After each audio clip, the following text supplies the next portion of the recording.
It's time for an outside perspective looking into the back and forth Whitelist measures. We have an economic expert checking in from Singapore via Skype for an in-depth discussion. Waqas Adenwalra, he's the Asia analyst for the Economist Intelligence Unit. Welcome to our program, Waqas. Okay, sure. Thank you for having me today on your channel, Arirang. Well, thank you for being here with us. Well, Seoul is removing Tokyo from its list of trusted trading partners. How do you assess this particular move?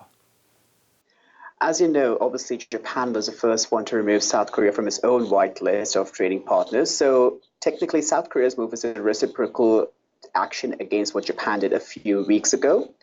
And obviously, neither country is obviously going towards the benefit of trading actions in their own right. So obviously, something that's a worrying problem for all trading countries in the region.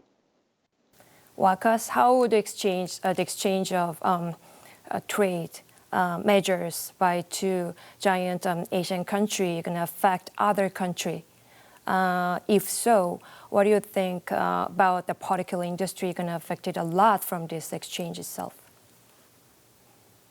So obviously, South Korea and Japan are both major trading countries in the entire world. Their economies are quite big. They're both part of G20. They're also big producers of consumer electronic goods. South Korea obviously is a leading semiconductor producer. They both have very big automobile industries too. So obviously the trade row has expanded from just Japan's restrictions on semiconductor exports to a lot of other sectors too, roughly 1,100 goods that South Korea imposed from Japan. It obviously has a very significant potential to overflow into trading supply chains for a lot of other countries too, specifically in the tech sector. So obviously, if you're looking at just semiconductors, products produced by South Korea are exported all over the world, such as China, Taiwan, US, and even back to Japan for companies such as Sony, which import those semiconductor devices from South Korea. So the ripple effects from these trades passed between South Korea and Japan can be quite big.